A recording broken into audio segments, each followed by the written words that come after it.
Welcome back to our quiet corner of history. It is good to have you here again. Tonight, we are going to leave the noise of the modern world far behind. We are trading the blue light of screens for the golden glow of oil lamps and the hum of electricity for the gentle splash of water against marble.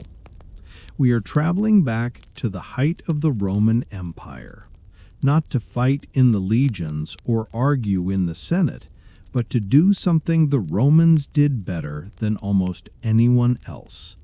Relax. We are going to the baths.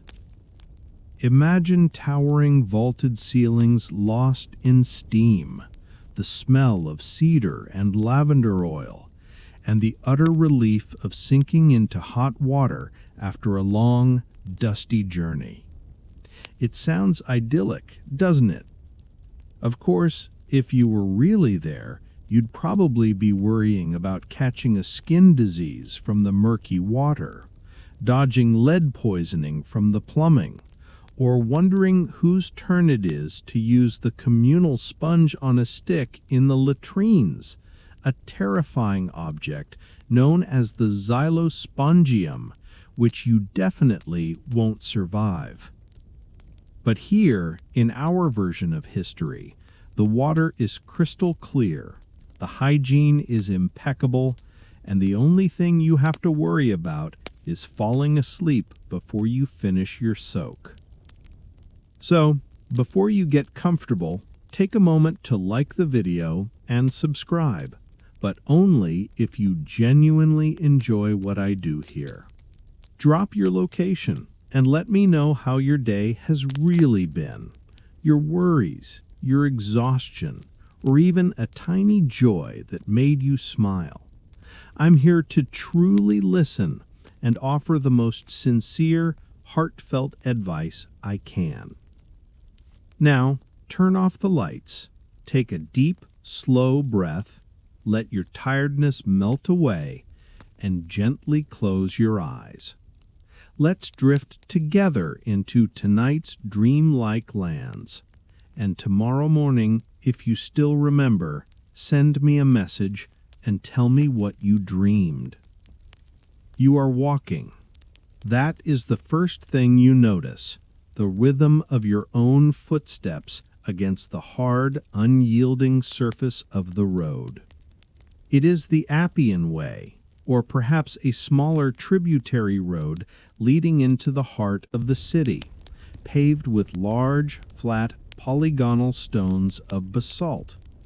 They are smooth from centuries of sandals, wagon wheels, and legionary boots, radiating the heat of the Italian afternoon up through the soles of your worn leather sandals.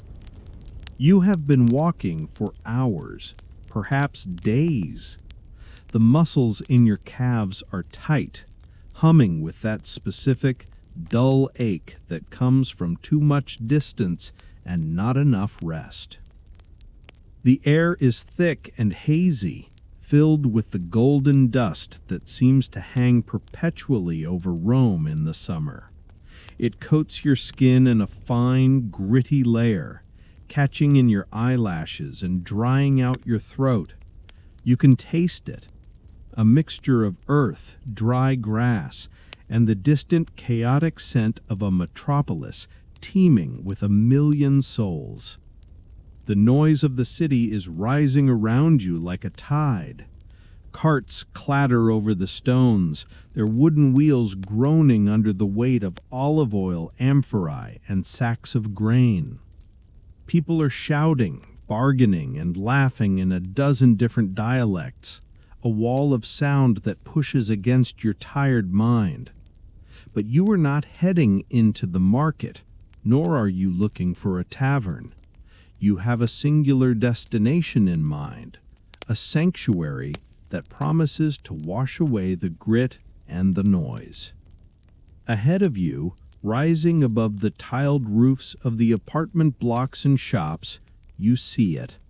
The thermae, the bathhouse. It is not merely a building, it is a mountain of red brick and concrete, a testament to imperial engineering that dominates the skyline.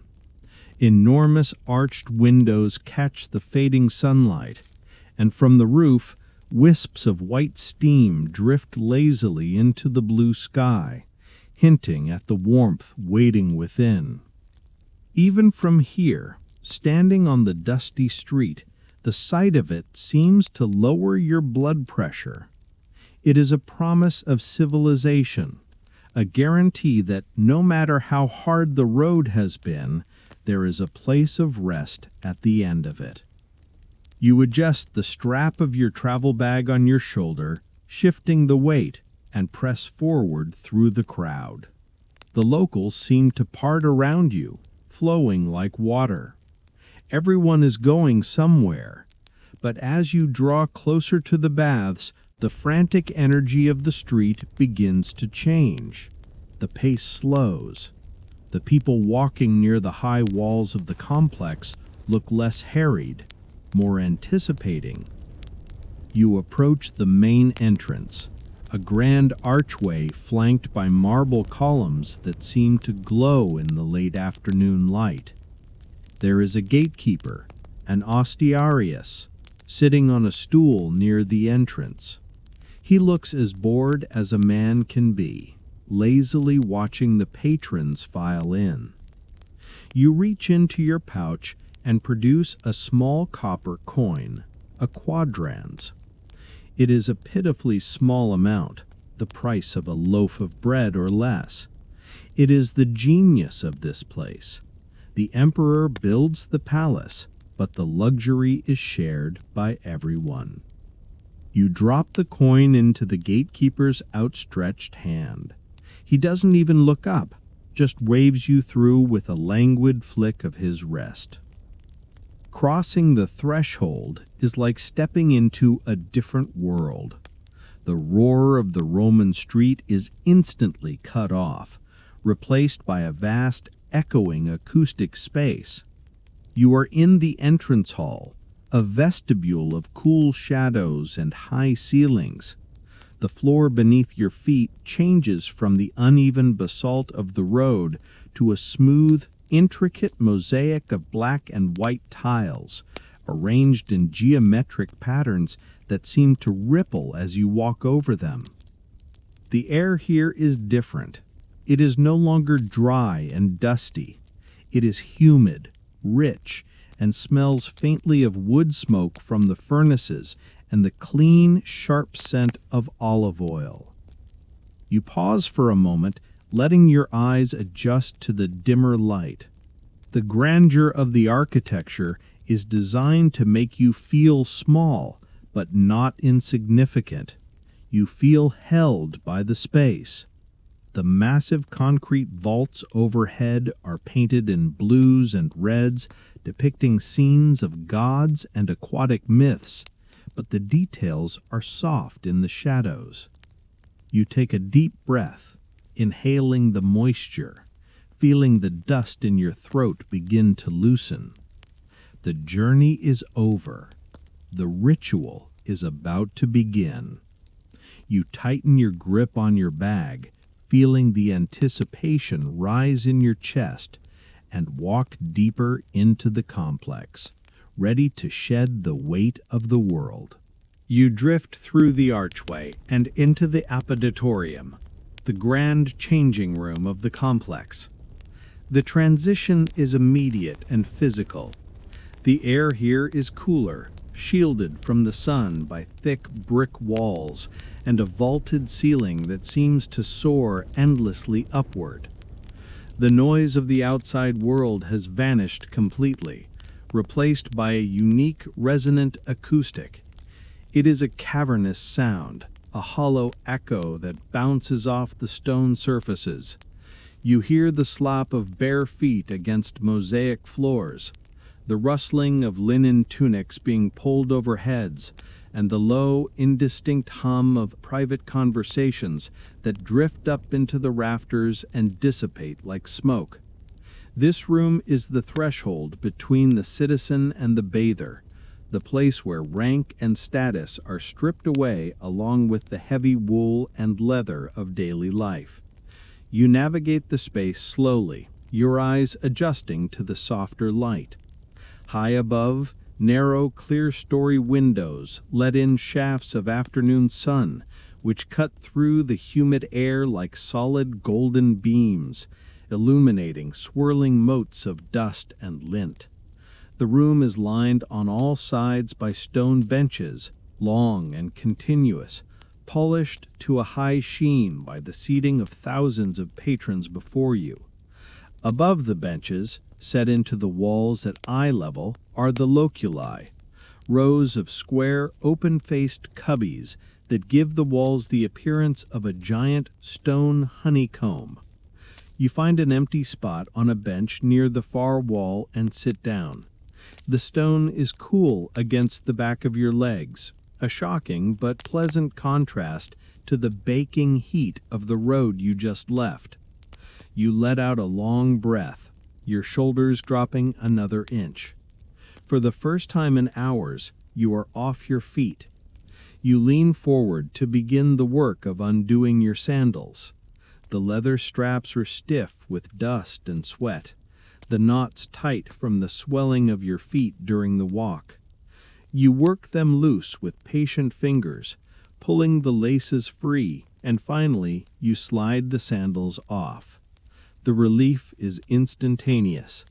You wiggle your toes against the cool floor tiles, feeling the blood flow returning, the ache beginning to subside into a dull, rhythmic throb of recovery.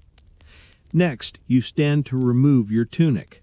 The fabric feels heavy and scratchy, impregnated with the grime of the city.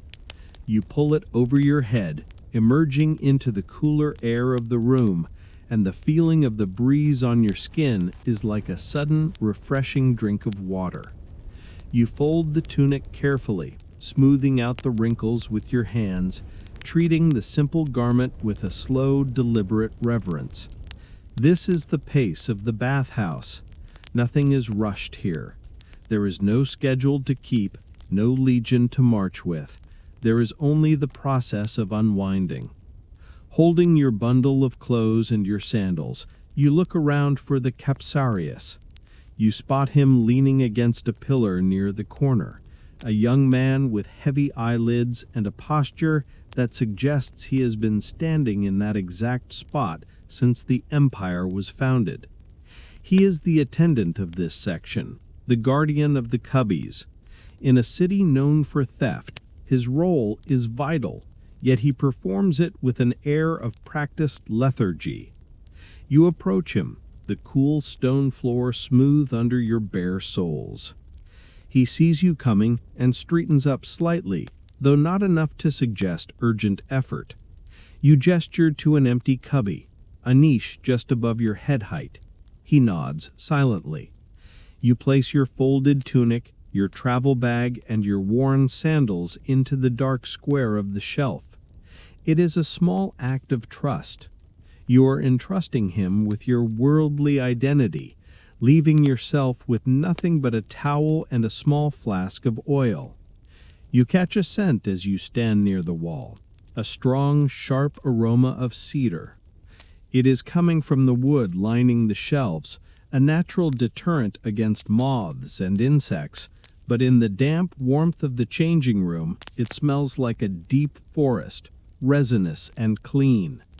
It mixes with the faint underlying scent of unwashed bodies and the sweeter perfume of scented oils being applied nearby. The attendant glances at your belongings, then back at you. You offer him a small coin, another copper piece, pressing it into his palm. His expression doesn't change much, but his eyes acknowledge the tip. He will watch your specific niche a little more closely than the others now. You step back, feeling lighter, physically and mentally. The weight of your pack is gone. The constriction of your shoes is gone. You are just a human body now, standing on cool tile surrounded by the gentle echoes of water and stone. You are ready to leave the dry world behind and enter the wet one. But first, the ritual requires movement. You turn away from the shelves and the drowsy guardian towards the large arched doorway that leads deeper into the complex, towards the sunlight and the sound of exercise. You step out of the cool shadows of the changing room and into the blinding brilliance of the palaestra.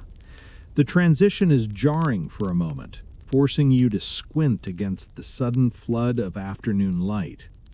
This is the exercise yard, a vast open-air courtyard hemmed in by a perimeter of tall, graceful columns that support a shaded walkway. Above you, the sky is a piercing, impossible blue, framed by the terracotta tiles of the portico roof. The air here is different again. It is alive, moving, carrying the heat of the sun and the dry, earthy scent of disturbed dust. You walk out from the shelter of the colonnade and onto the floor of the yard. Beneath your bare feet, the ground is covered in a thick layer of fine golden sand.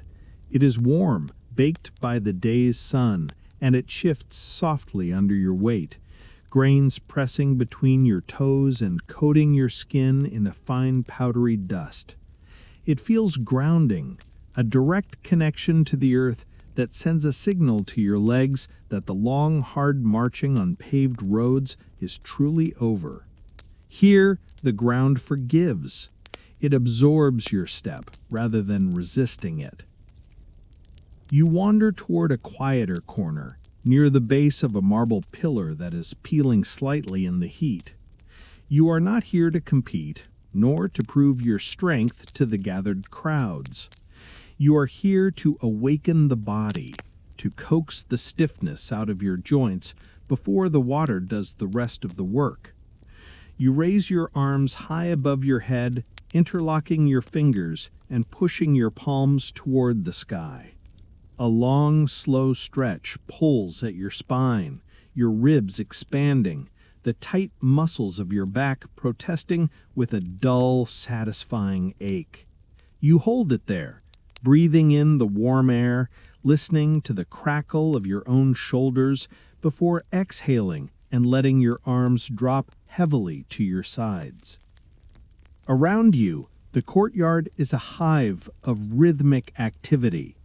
It is a slow-motion ballet of physical exertion. Men of all ages are scattered across the sand, their bodies glistening with a sheen of olive oil that catches the sunlight, making them look like living bronze statues set into motion. Some are wrestling, locked in grappling holds that seem more like lethargic embraces in the heat, their feet shuffling through the sand as they test each other's balance. But your attention is drawn to a group near the center, engaged in a repetitive, hypnotic drill. They are holding leather medicine balls, heavy, stuffed spheres that look as dense as stones. You watch as a man heaves one of the balls to his partner. The motion is fluid, a swing of the torso and a thrust of the arms. The ball flies through the air, heavy and dark against the bright background, before landing with a dull, meaty thud in the waiting arms of the catcher. The receiver grunts, a sharp exhalation of breath that carries across the yard, absorbing the impact with his chest and knees before launching it back. Thud, grunt, scuff. Thud, grunt, scuff. The rhythm is incredibly soothing. It is the sound of effort, but it is someone else's effort. You are merely the observer, standing in the warmth, letting the repetitive nature of their game lull you into a trance. You watch the dust rise in small puffs around their feet, golden clouds that hang in the still air for a moment before settling back down. There is no urgency in their movements, just the steady, workmanlike dedication to the maintenance of the body. It reminds you that people have always been this way, lifting heavy things, sweating, and counting repetitions, trying to keep the machine running for a few more years. You rotate your neck, hearing the small clicks of vertebrae realigning. You bend forward, reaching for your toes, feeling the tight bands of your hamstrings stretching out. The blood is moving now.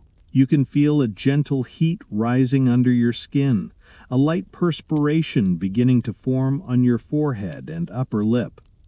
This is the goal. The Romans believe you must sweat before you bathe, to open the pores, to bring the toxins to the surface so the water can wash them away. You are preparing yourself, turning your body into a canvas ready to be cleaned. You stand upright again, brushing a few grains of sand from your ankles. The sun feels wonderful on your face, heavy and comforting, like a warm, weighted blanket. You close your eyes for just a second, soaking it in. The orange glow behind your eyelids, the smell of sun-baked stone and oil, the distant rhythm of the ball game. You feel loose. The rigid tension of the travel is gone, replaced by a pleasant, loose-limbed fatigue. You are no longer a traveler bracing against the road. You are a bather, ready for the next stage of the ritual. Turning away from the bright glare of the yard, you look toward the heavy double doors that lead back into the shadowed interior of the bathhouse.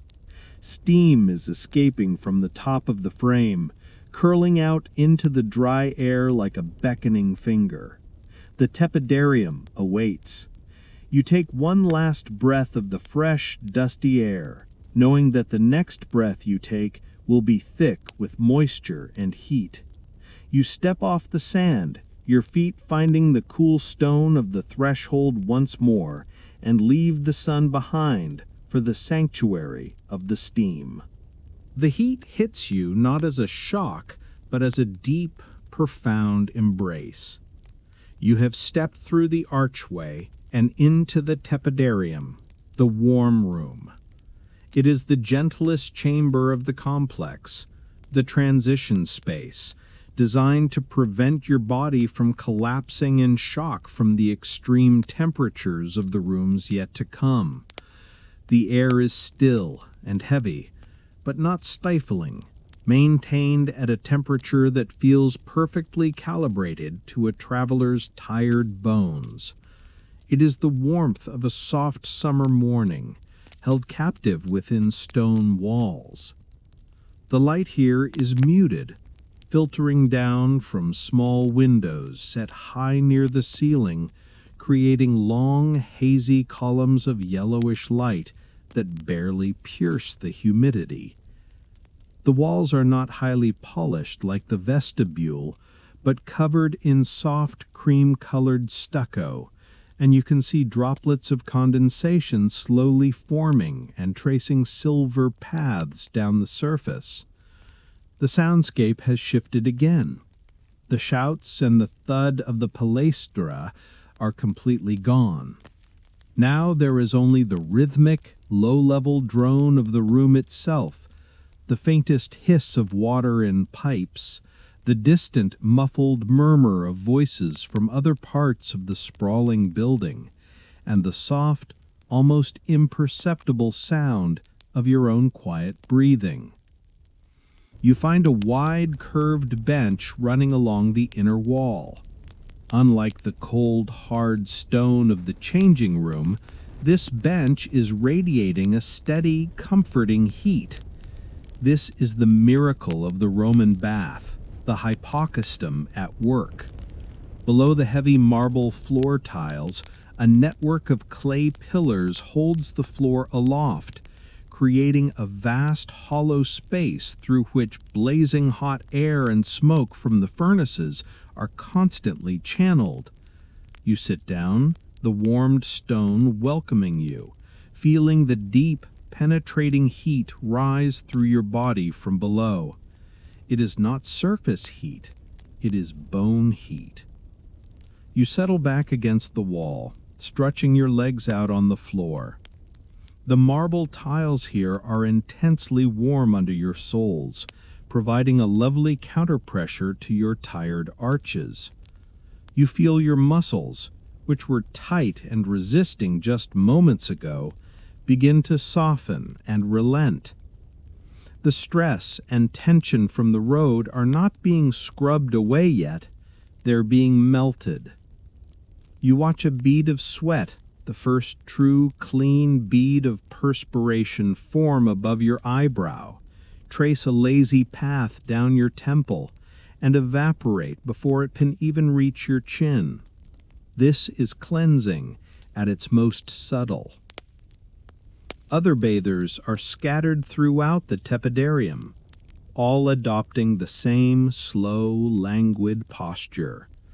They lie on the benches, draped in lightweight linen towels, their heads tilted back against the warm stone, and their eyes often closed. They look like figures in a dream, half asleep already, their presence adding to the profound stillness of the room. You watch a gentleman reclining opposite you, his face serene, his hand resting lightly on the marble. He seems utterly suspended in time, unburdened by past nor future. You consciously try to mimic his posture, letting your own neck muscles relax, feeling your head grow heavy on the top of your spine. The air is slightly sweet, carrying the faint, blended aroma of the oils that patrons have applied or will soon apply. Rose, saffron, perhaps some heavier musk or resin. It is the smell of self-care and leisure, a luxury accessible to almost everyone. A potent reminder that the Romans understood the importance of physical restoration. You feel the deep comfort of the collective quiet. No one is demanding anything of you. There is no need for conversation, no expectation of effort. You're simply occupying a warm space, and in this simplicity, there is profound peace. This is the gentle staging of the ritual, the moment when the outside world truly falls away. The memory of the dusty road, the clatter of the carts, the anxiety of travel, they all seem to belong to a different person, a memory from a distant lifetime. You exist now only in the warmth, in the hum of the stone, and in the slow, rhythmic beat of your own pulse. You feel the tension leave your shoulders, your arms growing heavy, your entire consciousness beginning to slow down, to sink into the deep, foundational tranquility of the stone itself. You could stay here for hours, drifting in this perfect state of equilibrium, never moving another muscle.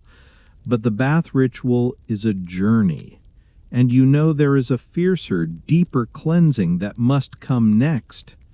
You feel your pores opening wide, your skin ready to purge the rest of the grime. With a quiet effort that feels almost monumental, you push yourself off the warm bench, your muscles surprisingly compliant. You take one last deep breath of the sweetly humid air before turning towards the heavy bronze door at the far end of the tepidarium, the gateway to the ultimate heat. You push gently against the heavy bronze door, and the soft, pleasant warmth of the tepidarium is instantly replaced by an overwhelming, saturating heat. This is the caldarium, the heart of the furnace system, and you step directly into a blinding wall of steam. It is not just hot, it is wet, dense, and all-consuming. The air clings to your lungs, and for a moment you pause, allowing your body to accept the shock of the temperature change. The light in this room is weak and heavily diffused. The ceiling, which you know must be high and vaulted like the rest of the complex, is completely lost to the thick, swirling moisture. Visibility is reduced to maybe 3 or 4 paces. The marble walls and floor are intensely hot, radiating the heat that is funneled through the hypocaust below. You move slowly, cautiously, your bare feet sensing the slippery moisture condensing on the polished tiles. The effect of the atmosphere on your body is immediate. In the tepidarium, you were coaxed to sweat. Here, perspiration is instantaneous and profuse. It bursts from your pores, mixing with the last faint traces of dust from the palestra, streaming down your sides and collecting in small rivulets along your arms. The skin on your face tightens slightly, feeling the heat drawing out every impurity. This sensation is oddly satisfying, a cleansing process so physical, so undeniable, that it feels like the very effort of the journey is being flushed out through your skin. You navigate the steamy haze until you find the edge of the alveus, the massive hot water basin.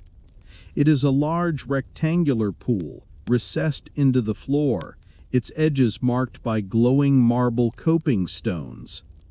The water within is shimmering and translucent, so hot that it sends up thick, churning clouds of steam that create the room's atmospheric obscurity.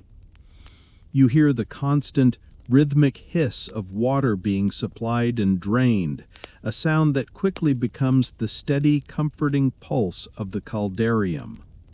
You pause at the edge, placing your hand near the water surface. The heat radiating off the pool is almost overwhelming. Taking a deep, slow breath of the heavy, humid air, you slowly lower yourself onto the coping, then carefully slide into the basin. The water temperature is right at the edge of endurance, a blazing warmth that initially causes your muscles to tense up and protest. But the tension lasts only for a few moments before the heat wins, commanding your body to surrender. The feeling of immersion is total. The water seems to wrap around you, penetrating deep into the muscle tissue, relaxing knots that you didn't even realize were clenched. You push off the bottom and float gently, feeling the immediate sensation of weightlessness. The world shrinks down to the small, hazy area immediately around you. The other bathers in the pool are indistinct shapes, silent figures moving through the mist like slow-motion ghosts. You hear a soft splash nearby, perhaps a shoulder being ducked under the surface, but no voices. This is a quiet, meditative heat where the focus is entirely internal. You close your eyes, letting the water support your head. The sound of the heat, the soft, constant hissing, the echoing drip, is now the only soundtrack. It is a white noise of cleansing. The intense warmth seems to silence the chatter of your mind, leaving you only with the physical sensations, the burning warmth on your skin, the deep, luxurious ache of your muscles finally letting go, and the steady, quiet thump of your heart keeping time. You are soaking away every ounce of road dust, every small worry, every moment of tension that built up on the journey. After several long minutes suspended in this thermal bliss, you feel your skin begin to glow. The pores are wide open, and the cleansing sweat is mixing with the mineral-rich hot water. The job of the caldarium is done. Your body is entirely saturated and purified by heat. The next step is a physical one, the removal of the layers of oil, grime, and perspiration that have been brought to the surface. You move slowly, like a creature emerging from a warm swamp, pulling yourself up onto the hot marble rim of the pool, feeling the water stream from your skin. You are ready for the scraping ritual, the final physical act before true relaxation begins. You stand on the edge of the caldarium pool, your skin tingling with heat, glistening with moisture. The job of the water is done, but the ritual is only halfway complete. You need the scrape. You need the friction that removes the layer of perspiration and oil that the heat has drawn from your very core. The next step is applying the oil, the lubricant that will lift the impurities from your skin, preparing them for the strigil. You reach for the small leather pouch you secured to the bench near the water's edge. Inside, you draw out your flask of olive oil. It is plain, simple oil, slightly warmed by the ambient heat of the room, and it smells wonderfully earthy and green. You pour a small amount into the palm of your hand. It feels thick, silken, and surprisingly comforting. Slowly, deliberately, you begin to rub the oil over your arms, across your shoulders, and down the muscles of your chest. The oil glides over the damp skin, creating a shiny, protective layer that seals in the heat and mixes instantly with the sweat. As you work the oil into your muscles, the aroma of the fresh olive drifts up into the steam-filled air, mingling with the older scents of cedar and incense. You feel your muscles responding to the kneading action, the final remnants of the road weariness being massaged to the surface. You repeat the process on your legs, working from the tight calves up to the weary thighs. You are entirely covered in the protective, grime-attracting layer, fully prepared for the purifying act of scraping. And then a moment of small internal alarm. You reach into the pouch again, your fingers searching for the familiar curved shape of the bronze strigil, the tool you use to draw the oily grime away. Your fingers encounter only the soft lining of the leather pouch. You check again, turning the pouch upside down, hoping it might have slipped into a crevice. Nothing. A faint blush of embarrassment rises to your cheeks, unseen beneath the steam. You realize, with a sinking feeling, that in your haste to get into the hot room, you must have left it near your towel on the tepidarium bench, or perhaps even worse, back in your cubby in the apoditarium. A moment of quiet panic takes hold. To be oiled and hot, but unable to scrape, is to be stuck. The oil must be removed, or the effect of the bath is ruined. You will leave the complex feeling sticky and half done. You look around the dimly lit space. The other figures are obscured, hazy shapes working slowly on themselves. You watch a silhouette nearby, patiently scraping their arm, the movement steady and methodical. You consider asking the attendant, but he is nowhere in sight, likely resting his eyes in the anteroom. Just as you were contemplating the long, sticky walk back to the tepidarium, you feel a presence near your elbow. A man, older and very thin, his skin deeply lined and gleaming with oil, is sitting quietly on the hot marble bench, his back against the wall. He has been watching you with the calm, half-closed eyes of someone deeply relaxed. You meet his gaze. Without saying a word, no pleasantries, no request, no dialogue at all, he extends his hand toward you. In his palm rests his own strigil. It is made of bronze, darker than yours, clearly well-loved and polished to a smooth, comfortable sheen by years of use. He simply gestures toward your arm, offering the shared tool as if it were the most natural thing in the world. You take the strigil from his hand. The metal is warm from his use. You offer a slight, silent nod of thanks, a gesture that he returns with the slightest tilt of his head. You turn the curved edge toward your skin and place it gently near your shoulder. With a smooth, satisfying motion, you pull the strigil down your arm. The resistance is immediate. The tool catches the oil, the sweat, and the grime, rolling it into a long, dark, grayish ribbon that coils and drops harmlessly onto the marble floor. Shh. The sound is one of the most satisfying sounds in the Roman world.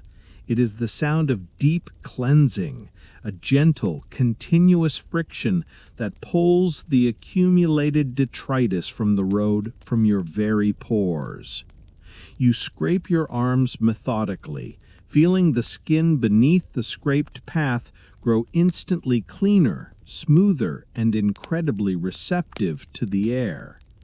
You repeat the process on your torso and your legs, feeling the pleasant, slightly abrasive drag of the bronze as it performs its purifying duty.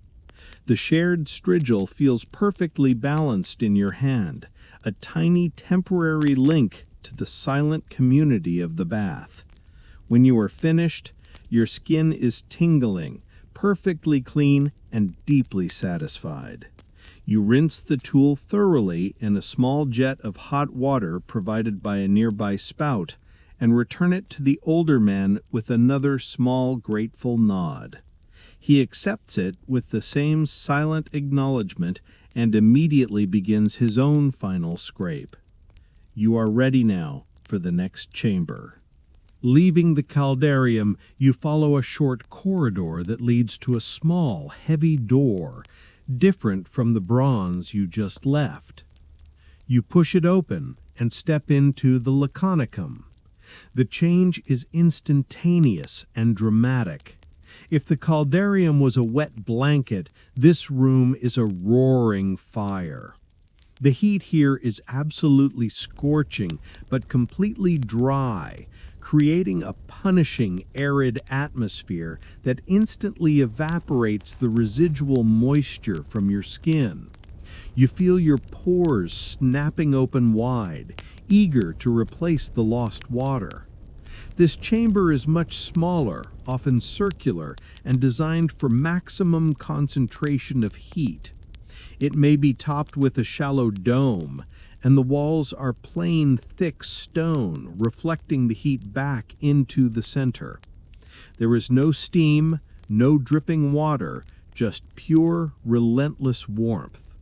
The air is so thin and hot that you instinctively take shallower breaths, allowing your body to adapt slowly to the extreme environment. The heat here is pulled directly from the hypocaust furnaces, sometimes positioned immediately beneath the floor, creating a floor temperature that feels almost impossible to bear. You ascend the steps of a small tiered seating arrangement built into the wall. As heat rises, the higher you sit, the more intense the sensation. You choose a middle tier, finding a spot on the smooth stone bench. It is intensely warm beneath your legs, requiring a moment of resolution to sit down. You rest your arms on your knees, your head hanging slightly, practicing stillness. The silence here is profound. It is deeper than the hushed murmurs of the tepidarium or the distant splashing of the caldarium. Here the heat is too oppressive, too focused for conversation. Any attempt at sound seems to die immediately in the intense dry air. The only audible sound is the deep, steady, underlying thrum of the heat source itself, the low, continuous roar of the furnaces far below your feet, a constant, comforting reminder of the engineering keeping you warm. It is a natural white noise, a drone that helps silence the final chatter of your mind. You feel a new, clean sweat beginning to form. This perspiration is different from the caldarium's mix of oil and water. It is pure, salty moisture drawn directly from the body's core by the arid atmosphere. It evaporates almost instantly, cooling your skin for a fraction of a second before the heat reasserts its command. The process is precise, sharp, and intensely purifying. Your body feels light, hollowed out by the sheer force of the heat, leaving behind only the most essential self. You close your eyes. In the darkness behind your lids, you see only shifting patterns of red and orange, the light filtering through your eyelids, a reflection of the room's intensity. You use the silence to practice a deep, centered awareness. You focus on the rhythm of your own heart, the slight expansion and contraction of your chest as you breathe the thin air. You let your thoughts detach, floating away like the dust motes you saw earlier in the palastra. The memory of the kind man sharing his strigil is the only warm grounding image you allow to remain. Everything else, the exhaustion, the destination, the time, is burned away in the dry, cleansing fire. This is the peak of the thermal journey, the moment of greatest surrender. You understand why the Romans valued this ritual not just for hygiene, but for mental clarity. The heat forces a confrontation with the present moment. There is nothing to worry about except the profound, immediate sensation of your own body being stripped down to its clean core. You stay until your skin feels intensely dry, until you feel the need to replenish the water reserves being pulled from you. The body knows when the cleansing is complete. With a concerted effort that feels like lifting a heavy stone, you push yourself upright, slowly navigating the steps down from the bench. You are thoroughly saturated with heat, your skin glowing crimson, every pore open and purified. The dry air feels like glass against your wet skin. The thought of cool water is now not just appealing, but necessary. You move toward the next door, anticipating the immense, invigorating shock that awaits you. You know that the cleansing is only half the process. The final crucial step is the closing and sealing of the body. You leave the arid confinement of the laconicum, your skin radiating heat, and step into the vast luminous space of the frigidarium. The contrast is absolute and exhilarating. Your pore is snapped shut immediately, the skin tightening, and a sudden involuntary shudder races down your spine. The air here is genuinely cold, refreshing, and clean, carrying the scent of fresh water and damp stone. It is a shock, but a necessary one, instantly arresting the cleansing heat cycle. This room is the architectural masterpiece of the complex, designed not just for function, but for grandeur. It is enormous, with ceilings that soar far higher than any other chamber, supported by massive columns of rich, dark marble. Unlike the dim, steamy light of the caldarium, the frigidarium is flooded with natural brilliance. Sunlight streams in through huge arched windows, illuminating the space and reflecting off the smooth, tiled surfaces. The colors here are cool and soothing, deep sapphire blues, pale aquamarines, and pristine white marble cladding the walls. At the center of the room is the piscina, the cold plunge pool. It is large and deep, filled with water that looks startlingly clear and slightly blue, fed by the city's aqueducts and maintained at a temperature that is just shy of icy. You approach the edge slowly, watching the light refract through the stillness of the water, sending shifting serpentine patterns of silver across the bottom. There is a brief internal moment of hesitation, your body, still warm from the dry heat, resists the inevitable shock. You pause for a deep, slow breath, then step decisively into the water. The cold grips you instantly. It is a powerful physical sensation, an icy embrace that steals your breath and causes a sharp, involuntary gasp. The water seems to bite at your skin, pulling away the lingering warmth from the surface. For a few seconds, the feeling is pure discomfort, a tingling, pervasive numbness that demands every ounce of your focus. But then, as always happens in the cold plunge, the shock passes, quickly giving way to a profound sense of exhilaration.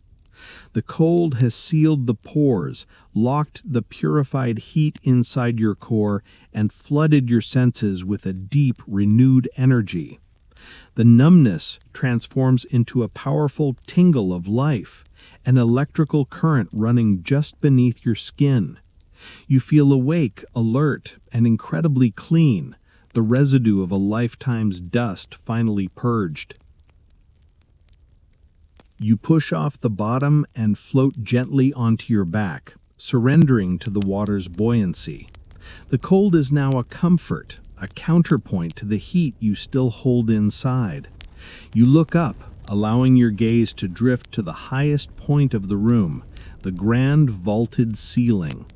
It is covered in magnificent opus tessellatum, intricate mosaics made of thousands of tiny colored glass and stone tiles. In the cool, diffused light, the blue and gold tiles shimmer faintly, depicting scenes of Neptune, sea nymphs, and swirling marine creatures. The sheer artistry of the ceiling is breathtaking, a silent hymn to the importance of water. You float there, suspended between the cold, cleansing water and the shimmering, impossible beauty above. The sight is calming, drawing your awareness away from the physical sensation of the cold and into the aesthetic wonder of the space. You listen to the quiet, subtle sound of the water circulating, the faint echo of your own breathing. It is the peak of the Roman thermal ritual, the moment of total cleansing followed by total invigoration. You feel not only clean, but renewed, ready to face the world with fresh eyes. After a necessary minute or two, you pull yourself smoothly toward the marble steps and climb out of the piscina. Water streams off your body and back into the pool. You reach for a soft, dry linen towel, perhaps provided by an attendant or one you secured earlier, and gently blot the moisture from your skin. You feel the cold air on your wet skin, but now you do not shiver. The inner heat, sealed by the plunge, begins to radiate outward, warming the surface of your skin. The ceremony of purification is complete. You are ready to move from the intense ritual and into the softer, more leisurely aspects of the bathhouse, the oils, the massage, and the deep relaxation. You are toweling off the last remnants of water from the piscina, your skin radiating a powerful inner warmth, your muscles humming with invigorating energy. The shock of the frigarium has passed, leaving you feeling alive, clean, and perfectly sealed. You fold your damp towel and start to move toward the rooms designated for the final luxuries of oil and massage.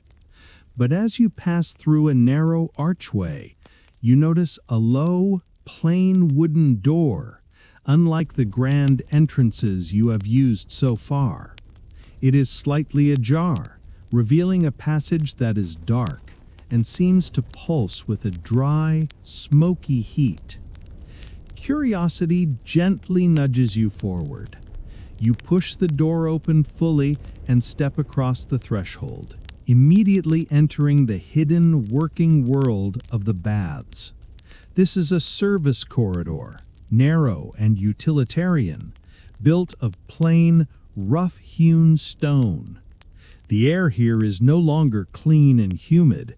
It is intensely hot and smells strongly of scorched earth, dry ash, and wood smoke. This is the realm of the hypocaust.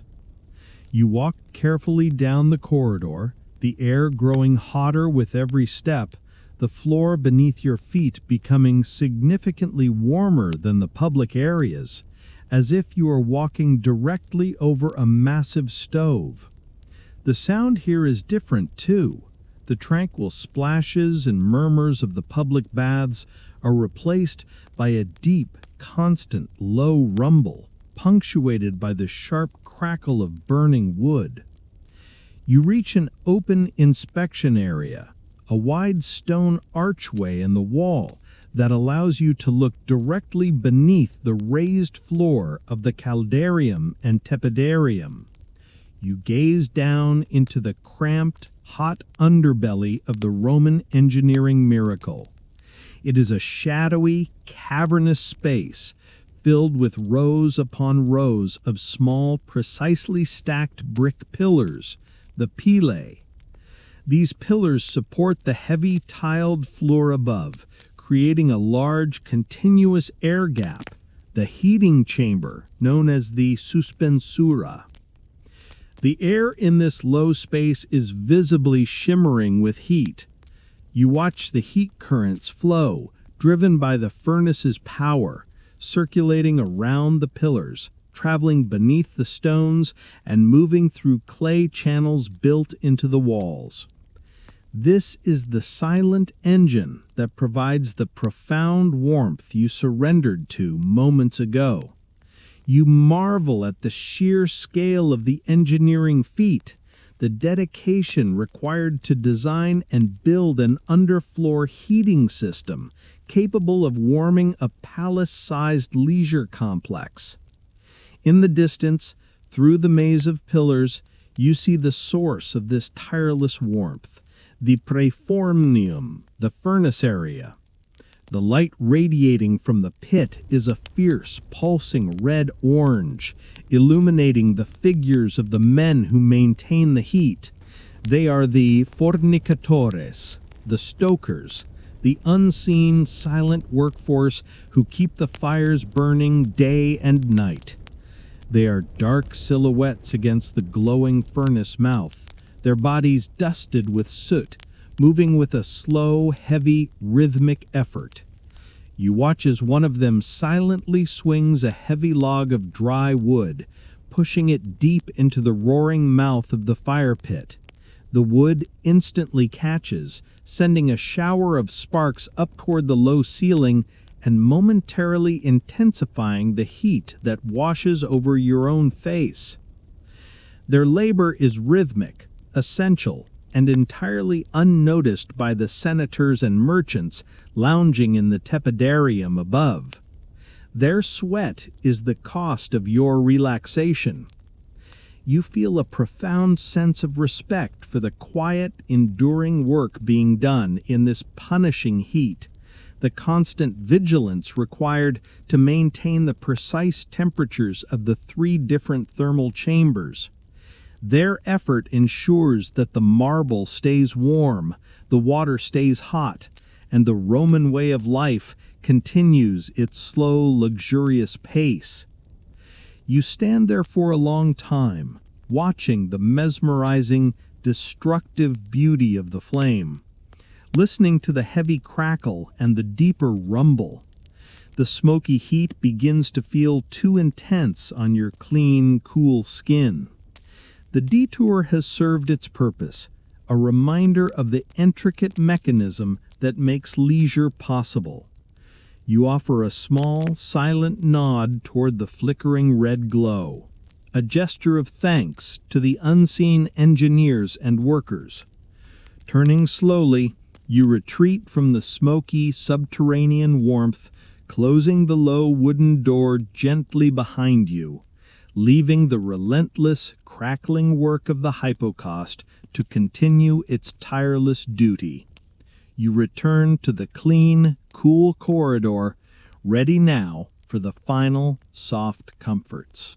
You emerge from the service corridor, leaving the smoky roar of the hypocaust behind, and re-enter the quiet, clean atmosphere of the public wing.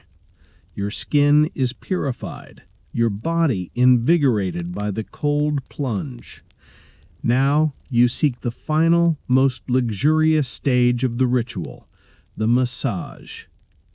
You walk toward a smaller inner room, known as the unctorium, a chamber dedicated solely to the application of fine oils and the kneading out of every last vestige of tension. The room is dim, lit only by a few ceramic oil lamps set in wall niches, casting a soft golden glow that barely reaches the high ceiling. The air here is immediately and intensely fragrant, a profound difference from the simple earthiness of the other chambers.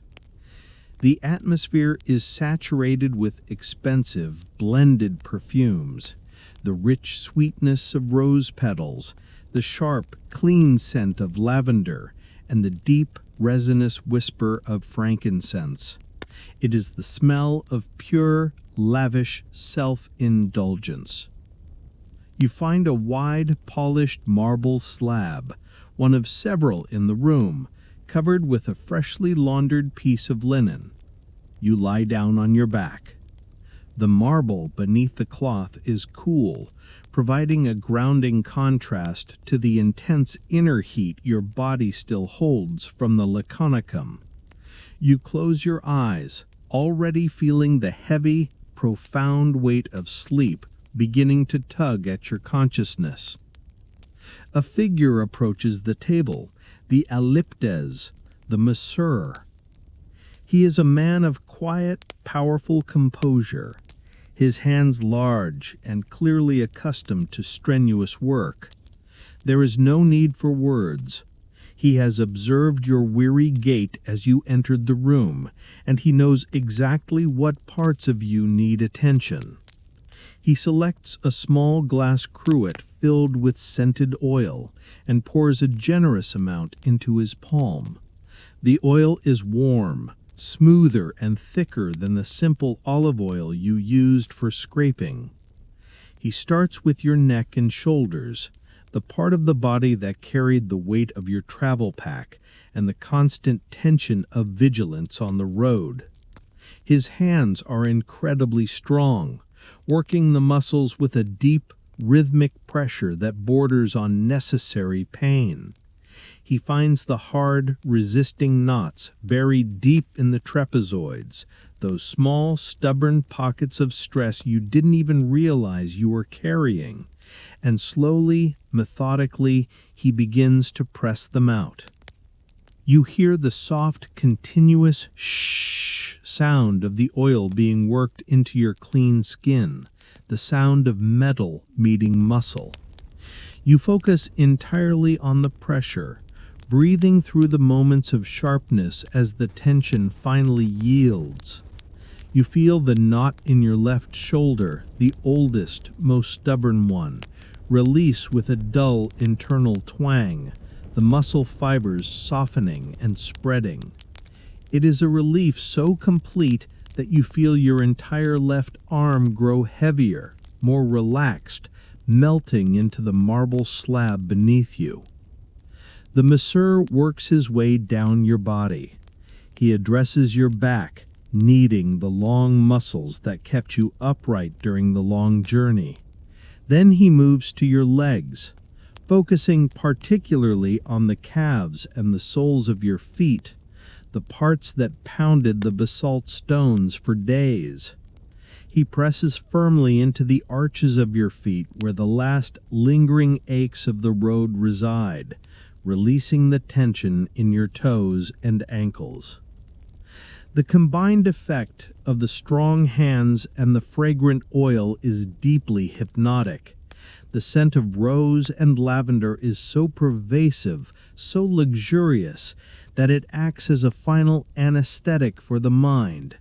You are drifting now, suspended in a state of sensory pleasure where the world consists only of warmth, the scent of flowers, and the reassuring rhythmic pressure of the hands on your skin.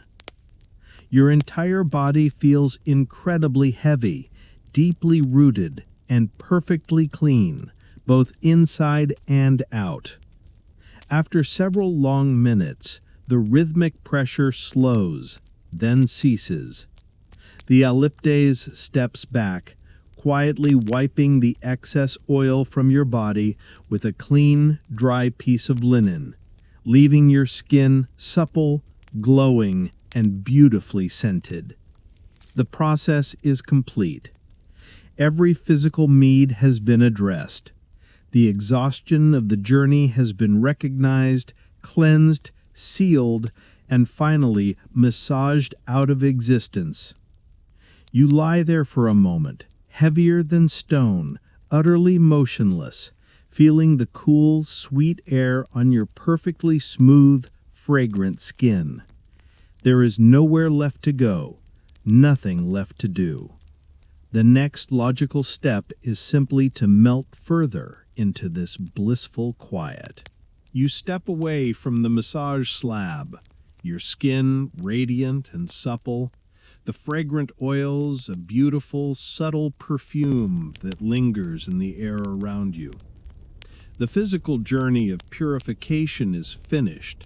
Now you transition into the deep, contemplative leisure that the Romans understood so well. You move out of the dim, intimate unctorium and into the porticus, the covered walkway that frames the outdoor spaces. The change in atmosphere is immediate. The cool, shaded corridor is lined with tall marble columns, and the floor is a vast expanse of polished stone, silent under your bare feet. The light here is subdued, filtered by the overarching roof, creating long, deep shadows that stretch away from the column bases. You walk slowly, feeling the inner heat radiating gently outward, contrasting with the cool stone beneath your soles. You emerge from the arcade and step into the xystus, the expansive ornamental garden at the center of the bath complex. The site is a shock of vibrant color after the monochromatic steam and stone of the inner chambers. This is a meticulously maintained, manicured space, designed for visual and aromatic pleasure. Raised beds are filled with bright flowering plants, perhaps the deep reds of roses, the sharp green of manicured hedges, and the dark, solemn verticals of cypress trees reaching toward the sky. The air in the garden is fresh, sweet, and cool. It carries the rich, earthy scent of damp soil and moss, mingling with the heady perfume of citrus blossoms and rosemary. You find a central feature, a fountain of white marble where a statue of a laughing Bacchus perpetually pours water from an amphora. The sound of the falling water is a silver thread in the ambient quiet, a soft, continuous trickling and splashing that acts as a perfect auditory backdrop to relaxation. As you stroll along a gravel path, you pass by a quiet, dedicated structure set into the far wall, the library. It is an ancillary benefit of the great public baths, a place where the mind can be exercised and cleansed just as the body has been. You pause briefly at the open doorway. The interior is cool, dark, and utterly silent. You can see rows of small wooden shelves, the pegmata, filled with hundreds of rolled papyrus scrolls, each tied with a small ribbon. The air inside is thick with the scent of dried leaves, old ink, and cedar wood, the smell of quiet contemplation. You decide against entering. Your mind is too heavy with peace to absorb great philosophical texts tonight. Instead, you find a wide, crescent-shaped marble bench set beneath the shade of a plane tree. You sit down, the cool stone a welcome anchor for your perfectly oiled skin. Around you, the social life of the bath continues at its most relaxed pace. Small groups of patrons, now clean and draped in fresh towels or simple white robes, are scattered throughout the garden and portico. You listen to the continuous low hum of conversation. The rhythmic rise and fall of Latin voices drift over the hedges. The sound of friends catching up, business partners sealing deals with a nod, and retired officials dissecting the day's events in the forum. They are discussing the high cost of grain, the latest gossip about an unscrupulous senator, or perhaps the enduring philosophical puzzle of Epicurus. You listen to the intricate rhythm of their gossip, but you are beautifully detached from the meaning. You are an observer, happy to let the current of their worldly concerns flow past you without participation. The sound is utterly soothing, a reminder that life goes on, full of minor dramas and important decisions, but none of it requires your immediate input. Your body is heavy, fragrant, and profoundly rested. Your mind is quiet, detached, and perfectly still. The sunning set is beginning to stretch the column shadows across the garden floor, transforming the white marble into a fiery golden hue. The ritual is nearly complete, and the next signal, the lighting of the evening lamps, will soon call you toward a final, simple indulgence before sleep. The light in the garden has turned a deep, resonant gold, the last blaze of the sun before it finally slips behind the western hills. The shadows cast by the cypress trees lengthen and deepen, stretching like ink across the mosaic floors of the portico. It is the natural signal that the day is ending, and the time for leisure must soon give way to the needs of the evening. You rise slowly from the marble bench, feeling the pleasant, heavy weight of a body perfectly cleansed and massaged. You leave the fragrant quiet of the garden and move toward a different section of the covered walkway, closer to the main entrance, where the evening vendors have begun to appear.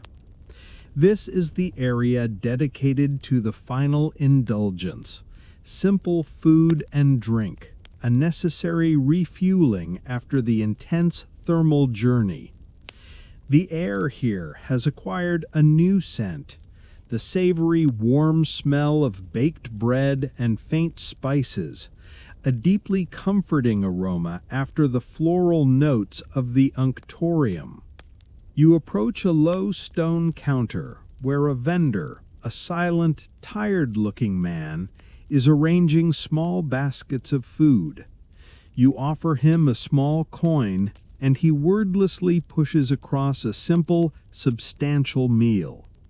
It is a piece of rustic bread, baked of coarse grain and still slightly warm, along with a few pungent, dark olives and a wedge of simple, salty goat cheese.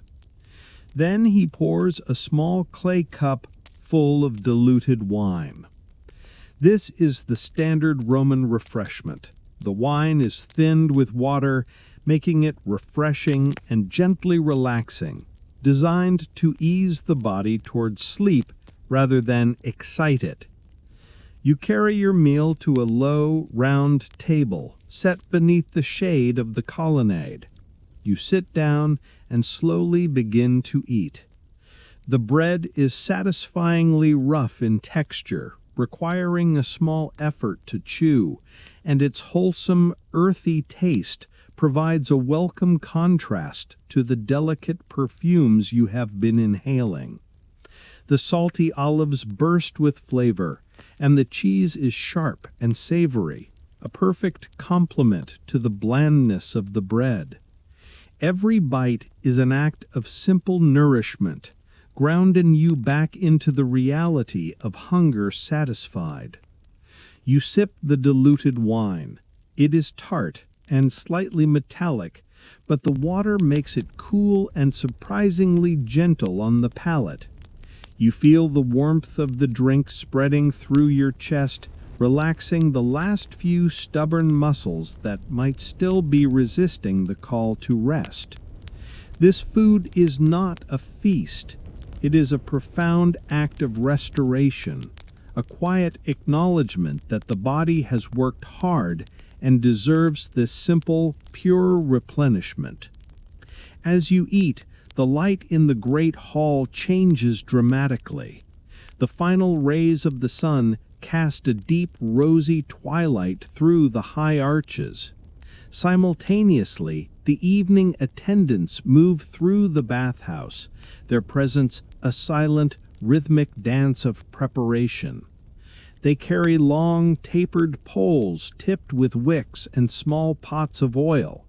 One by one, they begin to light the oil lamps set high in the niches and the torches placed along the colonnade walls. The illumination changes instantly from the broad, soft clarity of daylight to the intimate, flickering warmth of firelight. The shadows deepen around the columns, pulling the shadows in close, while the flame tips cast a restless, dancing glow across the polished stone. The faces of the patrons around you, the last few who linger after the sunset, are lit dramatically by the golden flare of the lamps. The atmosphere becomes intensely cozy, almost conspiratorial. The soundscape shifts once more. The voices around you rise fractionally, invigorated by the wine, but the deep tranquility of the bath still holds the volume in check. You listen to the low, contented murmuring, the gentle clink of clay cups being set down, and the constant, soft flicker hiss of the burning wicks. You finish the last of your bread, the satisfying taste of the salt lingering on your tongue. The body is now heavy, relaxed, fed, and fragrant. The weight of the world is completely gone. You realize there is nothing left to do here. The marble is cool, the air is still, and the final destination is the peaceful darkness of sleep. You rise slowly, gathering the remnants of your meal for the attendant, and turn toward the apoditarium to retrieve your folded tunic and your worn sandals, ready to step back out into the Roman night. You walk back toward the grand entrance arch, feeling the cool air of the evening corridor against your perfectly oiled and rested skin. The simple meal has settled your stomach, and the gentle wine has blurred the sharp edges of your remaining awareness. Your feet know the path, retracing the mosaic patterns that led you hours ago from the street noise to the bath's sanctuary. You re-enter the apoditarium. The room is quieter now, many of the day's patrons having already departed, though a few still linger near their cubbies. The young Capsarius is indeed gone, replaced by an older, more vigilant attendant who nods slightly as you approach your niche.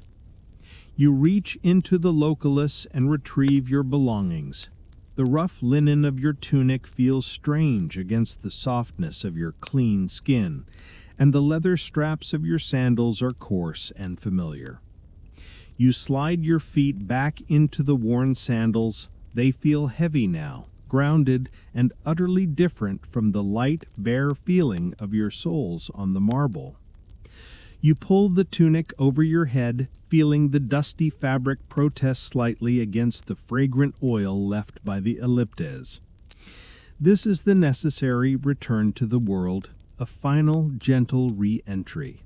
You offer the attendant a final copper coin, receiving another silent nod of acknowledgement, and then you walk across the threshold for the last time. The moment you step back onto the Roman street, the atmosphere shifts one final time.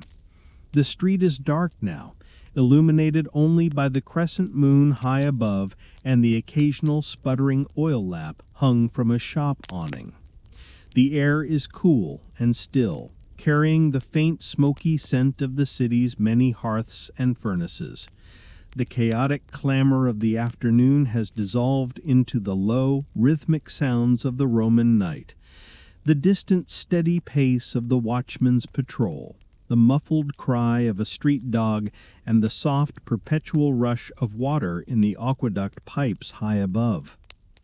You begin the slow walk toward your inn. Your pace is not the hurried trudge of the arrival, nor the energized stride of the palaestra. It is a slow, heavy, rhythmic gait, the walk of a person whose body is profoundly relaxed and entirely ready for sleep. Your legs, massaged and soaked, feel heavy and luxurious, each step a deliberate, slow movement. The cold night air is pleasant against your clean face, a final, soft counterpoint to the heat you held inside for so long. You turn down a narrower, cobbled street, the shadows here deeper and more complex. The basalt paving stones, which were baked hot and unforgiving earlier, are now cooled to the touch, releasing the day's heat back into the air. You walk past the closed and shuttered storefronts of bakers and metal workers, their tools silenced, their doors locked tight.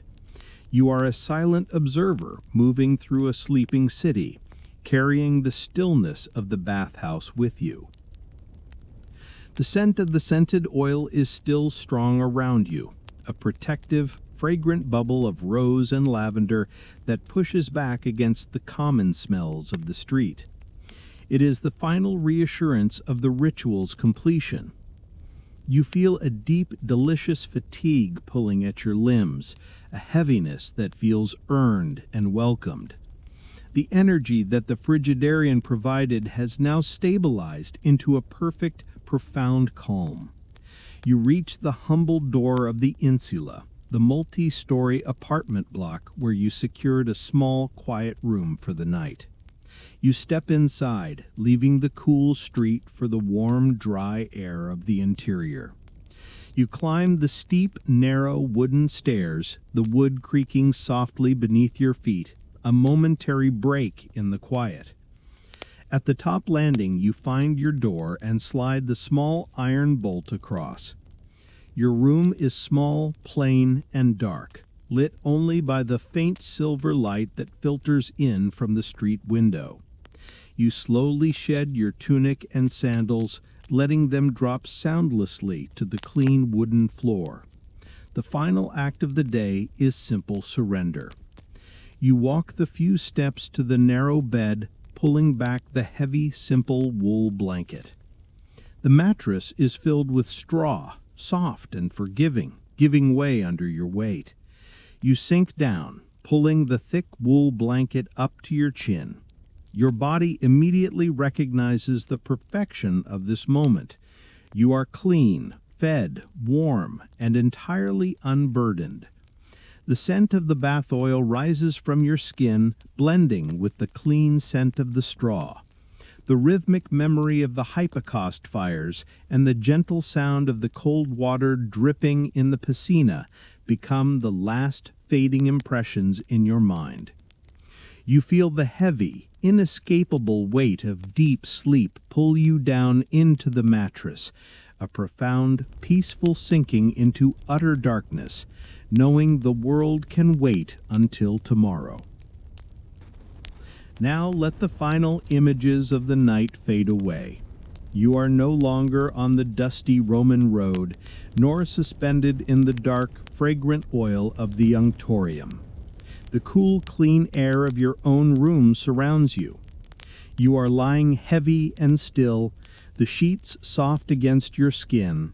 You can let go of the columns and the marble, the heat and the cold. All the work is finished. Every muscle in your body has been commanded to surrender, and now they obey. Breathe slowly. Feel the soft rhythmic rise and fall of your chest. The deep peace you found in the stillness of the Laconicum is here with you now, an internal warmth that needs no fire to sustain it. Let the final small sounds of the world outside, the distant traffic, the gentle settling of your house, become just another layer in the quiet, comforting white noise that guides you deeper into rest. The night is long, and the peace is absolute. You are safe, you are home, and you are entirely unburdened. Just sink a little further into the comforting darkness and allow your consciousness to drift, drift, drift away. End of story. Sweet dreams.